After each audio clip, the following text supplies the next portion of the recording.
último mês, tanto o índice de fundos imobiliários, conhecido como IFIX, quanto o índice Ibovespa, que é um índice que reúne as empresas com maior representatividade da nossa bolsa de valores, subiram, e com isso eu comecei a receber diversas perguntas de vários seguidores com o seguinte questionamento: Bruna, será que ainda vale a pena continuar aportando em renda variável, comprar ações e fundos imobiliários mesmo com essa alta do último mês?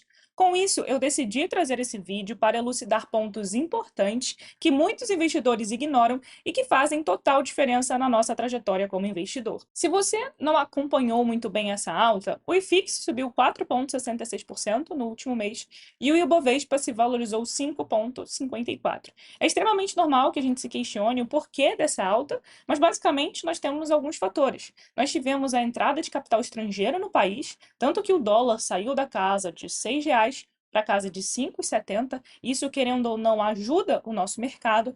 Nós tivemos também ali uma expressiva queda de popularidade do atual presidente, isso faz com que o mercado comece a precificar um possível novo governo em 2027, isso poderia até mesmo alterar a condução da política fiscal aqui do Brasil e melhorar a trajetória da nossa dívida pública, que é justamente esse o ponto ali que o mercado está olhando, que vem fazendo também com que o Banco Central aumente cada vez mais a nossa taxa de juros para conseguir controlar a inflação. Enfim, nós poderíamos ficar aqui citando vários motivos para justificar a movimentação de curto prazo da Bolsa de Valores, só que o que temos que entender é que o mercado no curto prazo ele é extremamente volátil, ele sobe e cai de preço com certa facilidade, até porque qualquer notícia ou acontecimento faz preço, o mercado reage a esse novo acontecimento, mas não necessariamente isso muda fundamentos dos nossos ativos na nossa carteira. Então não é porque um ativo subiu que necessariamente você precisa parar de aportar nele, não é porque um ativo caiu que você precisa colocar todo o seu dinheiro ali, porque agora ele está barato só porque se desvalorizou. Então, ficar acompanhando todas as movimentações de mercado pode ser um tanto quanto perigoso, principalmente para quem está começando. Porque o principal erro que eu consigo reparar em quem está iniciando, inclusive eu já cometi esse erro, é basicamente a gente investir sem uma estratégia. Qual é o comportamento muito comum de quem está iniciando? Buscar dicas. Dicas de ações que podem se valorizar no curto prazo, dicas de fundos imobiliários que estão baratos, dicas de ativos que pagam muito dividendo. Então, basicamente, ela quer seguir um atalho, o caminho mais rápido. Ela não está conciliando os objetivos que ela tem com os ativos que ela deveria escolher. Isso é você montar uma estratégia. Imagina que você tem um objetivo de curto prazo, você entra aqui no YouTube ou no site de uma corretora, enfim, e você olha uma indicação de compra de uma ação que tem um baita potencial de valorização. Você vai, coloca o seu dinheiro ali, sendo que você precisa dele para daqui a um ano, e passa um ano e essa ação se desvalorizou. Você acabou perdendo dinheiro desnecessariamente. Mas se você tivesse traçado uma estratégia de investimentos, você teria percebido que dinheiro de curto prazo nunca, em hipótese alguma, deve ser alocado em renda variável. Até porque você deve ter percebido que o mercado vive de tendências. Uma hora você vai olhar todo mundo falando a importância de investir em dólar, que você precisa ter dólar urgentemente, daí o investidor vai e vende tudo, compra dólar. Aí daqui a pouco ele escuta que fundos imobiliários é o melhor investimento que existe, vende tudo, compra fundos imobiliários. E depois alguém fala de um outro tipo de ativo, ele vende tudo e coloca ali. O investidor que pula de galho em galho, ele só vai perder dinheiro. Por quê? Porque ele não entendeu a estratégia, ele não montou aquela carteira ideal para ele. De fato, investir em dólar é importante, fundos imobiliários têm sua função dentro de uma boa carteira de investimentos, títulos de renda fixa também são viáveis, você precisa entender qual é o objetivo de cada um desses ativos para você conseguir montar uma alocação ideal para você. Justamente por isso eu quero te mostrar passos simples para você conseguir otimizar as suas decisões nos seus investimentos. Sem essa de ficar, ai, subiu, será que agora eu paro de comprar? Caiu, será que eu preciso colocar tudo ali? Qual será que é o melhor investimento do momento? Você precisa entender que não existe o melhor investimento do momento. Até porque tem um estudo, inclusive antigo, que mostra os fatores determinantes na performance de um portfólio. E você pode perceber aqui que tem um fator muito determinante, tem 91,5% do peso, que é o Asset Allocation. O que é o Asset Allocation? É basicamente a alocação de ativos, a forma como a gente estrutura a nossa carteira de investimentos, como a gente diversifica o dinheiro investido. Então, muitos investidores pensam que o fator determinante é o timing, que é basicamente saber ali o melhor momento de comprar um ativo. Agora é o melhor momento de comprar ações, melhor momento de comprar fundos imobiliários. Ele tem um peso de apenas 1,8%. O que vai fazer diferença mesmo é a forma como você aloca o seu capital. Para isso, como eu mencionei, eu iria te mostrar passos simples, e aqui eu separei 5 passos para você seguir. O primeiro deles é bem simples: refletir e anotar quais objetivos que você deseja alcançar ao investir. Por mais que inicialmente possa parecer um passo bem simples, eu tenho certeza que muitos pulam essa etapa. Como eu falei, eles investem de forma completamente aleatória, sem estratégia. Eles só querem fazer o dinheiro render. Onde que rende mais, vou colocar o meu dinheiro ali. Mas será que aquele dinheiro realmente deveria estar onde está? Se é um dinheiro que você precisa daqui a pouco tempo e você está colocando num outro lugar. Então, reflita. Você tem objetivos ali para sua aposentadoria, comprar uma casa, um carro, fazer uma viagem, fazer o curso. Não importa qual objetivo seja, você provavelmente tem um ou mais e precisa anotá-lo. Depois disso, devemos ir para o segundo passo, que também é um passo bem simples: anotar qual prazo desejamos atingir cada um desses objetivos. Ou seja, quero comprar uma casa própria daqui 10 anos. Então, você coloca o objetivo e o prazo que você quer atingir. Isso é muito importante para você saber os ativos ideais para aquele tipo de objetivo. O terceiro passo, qual será? É basicamente analisar o seu nível de conhecimento sobre investimentos atualmente. Não adianta querer dar uma de espertinho: eu não entendo nada, não sei como funcionam ações, mas eu vou confiar nessa pessoa aqui que falou que tal ação é muito boa e vou colocar meu dinheiro. Não adianta, tá? Você pode até ter resultado, mas uma hora essa sua movimentação dará errado. Então, invista aonde você tem conhecimento. Bruna, eu ainda não tenho muito conhecimento. Basicamente, eu só entendo como funciona um CDB, um Tesouro Selic. É muito mais fácil você começar deixando todo o seu dinheiro ali. E com o tempo, conforme o seu conhecimento for avançando, você ir diversificando a sua carteira, do que você querer montar uma carteira super diversificada logo de início e fazer uma miscelânea e fazer uma besteira do caramba. Porque sim, a diversificação é importante, inclusive eu já falei várias vezes aqui no canal, e nós acabamos de ver a importância que a alocação de ativos tem na performance de um portfólio. Só que precisamos colocar em mente de que a construção de uma carteira diversificada ela não acontece do dia para a noite. Eu sei que é possível ter uma carteira diversificada com pouco, às vezes com 500, R$ 1.000 você já consegue montar uma carteira diversificada, mas não adianta você fazer isso se você não tem conhecimento de onde está aplicando o seu dinheiro. Por isso que é muito mais válido você focar em começar aonde tem conhecimento, mesmo que isso seja um investimento inicialmente conservador. Não significa que você vai manter o seu dinheiro ali eternamente. É só durante o período que você busca novos conhecimentos para conseguir diversificar a sua carteira de uma maneira mais eficiente.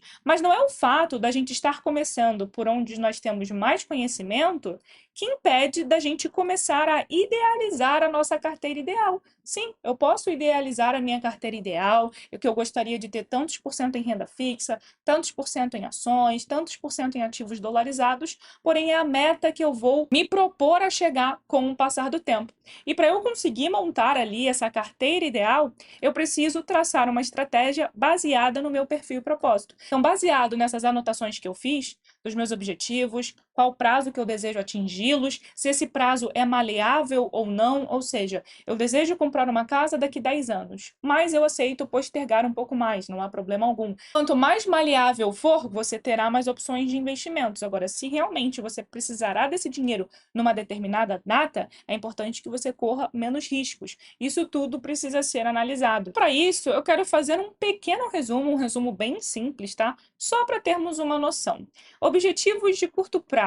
Onde poderíamos investir o nosso dinheiro? Em renda fixa pós-fixada, ou seja, Tesouro Selic, que é um título público federal que acompanha a movimentação da nossa taxa de juros, um CDB de liquidez diária que rende ali 100% do CDI para objetivos de curto prazo, ou seja, o seu dinheiro também estará rendendo de acordo com a movimentação da taxa de juros. A diferença é que você emprestou dinheiro para uma instituição financeira, enquanto no Tesouro Selic você emprestou dinheiro para o Tesouro Nacional, que é o órgão que basicamente administra o dinheiro do nosso país.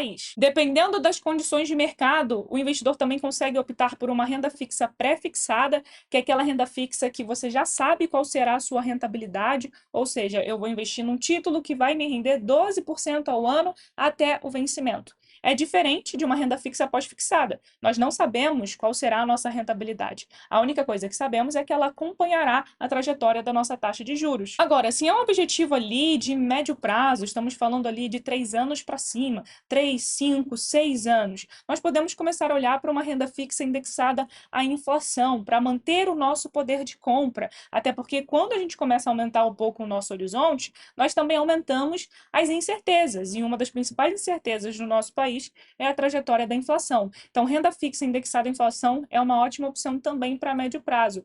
E quando falamos de objetivos de longo prazo, 10, 15, 20 anos ali, quando você tem uma janela maior, nós conseguimos ter uma variedade muito maior de ativos.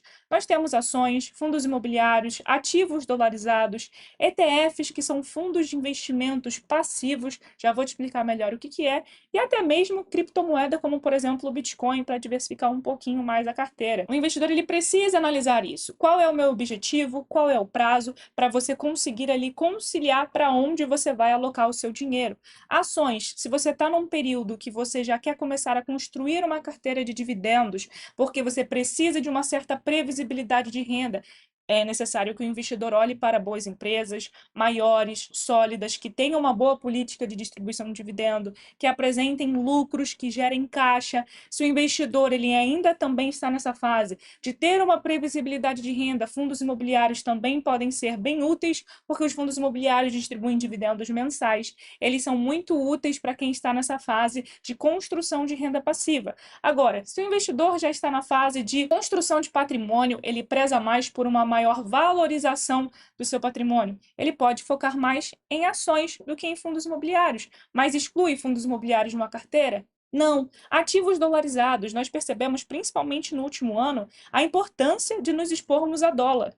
Porque o dólar ele tem impacto direto na nossa inflação. É lógico, não é o único fator determinante, mas se a nossa moeda se desvaloriza muito, ou seja, o dólar começa a se valorizar bastante, isso tem impacto principalmente nos nossos alimentos. Nosso país importa muito trigo, por exemplo, que é um insumo para muitos alimentos, então isso é repassado para o consumidor final. Combustível também é cotado em dólar, isso acaba afetando, encarecendo o frete, encarecimento do transporte de produtos, isso gera mais inflação. Então, termos uma parte do nosso patrimônio dolarizado é muito bom, principalmente para nos proteger da inflação e, ao mesmo tempo, a gente consegue se expor a uma economia muito maior do que a nossa, a empresas muito relevantes no mercado. Só que você tem a opção de comprar ativos dolarizados abrindo conta numa corretora lá fora, ou você consegue investir aqui dentro do nosso país, sem precisar abrir conta numa corretora estrangeira. É basicamente você investir através de ETFs, que são fundos de índice, como eu mencionei, mas eles são passivos. O objetivo de um ETF é basicamente replicar a performance de um índice. Então, por exemplo, o IVVB11, quando o investidor compra uma cota de IVVB11 aqui no Brasil, ele está se expondo à variação das 500 maiores empresas americanas e ele também está se expondo à variação do dólar, porque esses ativos são dolarizados. Só que é lógico, o dinheiro dele continua aqui no Brasil, diferentemente dele abrir conta numa corretora estrangeira e mandar dinheiro lá para fora. Existem diversas opções, o investidor precisa analisar ali o que é mais viável para ele no momento, mas é muito importante que a gente entenda o objetivo de cada classe de ativo para conseguirmos traçar uma estratégia eficiente. E o último passo, mas se eu não estou em erro, eu já mencionei esse passo, é começar por onde nós entendemos. Então, como eu mencionei, nós conseguimos traçar uma carteira ideal, mas não necessariamente precisamos chegar nessa carteira ideal logo de cara. Para isso, eu vou utilizar o exemplo do Investidor 10, que nós conseguimos gerenciar a nossa carteira de investimentos. Eu fiz uma simulação e criei uma carteira hipotética aqui. O que conseguimos utilizar como uma ferramenta que eu acho muito interessante aqui? Se descermos um pouquinho, quando a gente começa a colocar os nossos ativos, inclusive você pode inserir os seus ativos de forma manual ou integrar com o portal do investidor da B3 para que automaticamente seus investimentos já apareçam aqui e você consiga ter uma visão geral. Então vamos supor que hoje você é bem conservador, ainda não tem muito conhecimento e todo o seu dinheiro está rendendo em Tesouro Selic. Se você colocou aqui, a sua carteira será representada aqui como 100% em Tesouro Selic. Só que isso não te impede de começar a desenhar a sua carteira ideal. Exemplo, clicando aqui, ó, porcentagem na carteira, o investidor ele consegue traçar os seus investimentos. Então, vamos supor que a meta do investidor seja ter 30% em ações, 25% em tesouro direto, 25% ETFs, 20% em FIIs. Ele pode adicionar um outro ativo, vamos supor que ele também quer ter criptomoeda. Na realidade, ele quer ter 2% só em criptomoeda. Bom, a carteira dele no total precisa ter 100%, então ele vai tirar um pouco aqui de ações. Um exemplo, ok? É só ele clicar em salvar e pronto. Quando ele for fazer o seu aporte, o que ele pode fazer? Ao invés de ficar analisando a movimentação do mercado, qual ativo subiu muito, qual ativo caiu muito, ele pode se basear basicamente na estratégia que ele traçou. Como assim, Bruna? Vamos supor que o investidor vai fazer o seu aporte e ele repara que ele tem 24% do seu patrimônio investido em ações. Só que o que ele deseja ter é 28%, ou seja, ele tem menos do que ele idealizou. Então já é um indicativo de onde ele poderia destinar o aporte daquele mês. Para ele conseguir seguir a estratégia que ele traçou e equilibrar a carteira de investimentos, ele pode investir no ativo que ele está menos exposto. Então ele pode colocar em ações. Descendo mais um pouquinho, ele também consegue perceber que ele possui apenas 12% da carteira dele em fundos imobiliários, enquanto na realidade ele precisaria ter 20%. Então é mais um ativo que ele pode destinar o seu aporte. A alocação de ativos é fundamental principalmente para nos nortear na hora da gente fazer os nossos aportes. E um outro fator que vai fazer total diferença é se o investidor entender sobre os ciclos de mercado. Exemplo, eu já mencionei várias vezes aqui no canal a influência que os juros futuros têm na precificação dos ativos de renda variável. Então, quando o investidor entende que em momentos onde os juros futuros se estressam, onde os juros estão lá em cima, ativos de renda variável tendem a serem prejudicados durante esse período. Então, quando ele for fazer o aporte, ele dá uma olhada e ele pensa, bom, de acordo com a minha estratégia, eu estou menos exposto a ações do que eu gostaria. E nesse momento, ainda estamos passando por um cenário onde ativos de renda variável estão descontados. É mais um motivo para indicar aonde eu deveria estar aportando. E tudo isso seguindo a alocação de ativos que ele idealizou, porque ele traçou uma estratégia. E todo esse passo a passo que mencionamos aqui no vídeo facilita muito o nosso processo decisório. E quando o investidor começa basicamente por onde ele tem mais familiaridade e conhecimento, como eu mencionei, não impede dele traçar a sua carteira ideal. Então, por mais que hoje ele tenha a maior parte ainda em renda fixa pós-fixada, ele pode, aos poucos, conforme ele vai adquirindo novos conhecimentos, bom, eu entendi o funcionamento de ações, eu vi que para o meu momento de vida eu preciso focar em ativos que me geram uma previsibilidade de renda, uma geração de caixa, então eu preciso voltar a minha atenção para ações boas pagadoras de dividendo. Agora eu escolhi certas empresas e vou começar a fazer os meus aportes. Com o tempo, ele vai percebendo que aquela carteira que ele idealizou está cada vez mais próxima de se tornar realidade. Ou seja, conseguimos perceber durante todo o vídeo que o que realmente pesa para nossa carteira de investimentos é a forma como a gente aloca os nossos ativos, como nós traçamos uma estratégia que realmente seja eficiente para a nossa realidade. Não é ficar acompanhando todas as movimentações de mercado, se subiu, se caiu de ontem para hoje. Isso vai afetar muito mais o nosso psicológico. Vamos tomar decisões muito mais baseadas em medo, em ansiedade, e isso não trará para a gente um bom resultado no longo prazo. Eu espero que você tenha gostado do vídeo. Se você gostou, não deixe de se inscrever aqui no canal e ativar o sininho para ficar por dentro de todos os vídeos que saem às terças, quintas e sábados às 7 horas da noite. E só mais uma coisa, não custa você deixar o seu like, porque assim o YouTube vai entender que esse vídeo foi relevante e vai recomendar para muito mais pessoas. Então, um beijo e eu te vejo no próximo vídeo.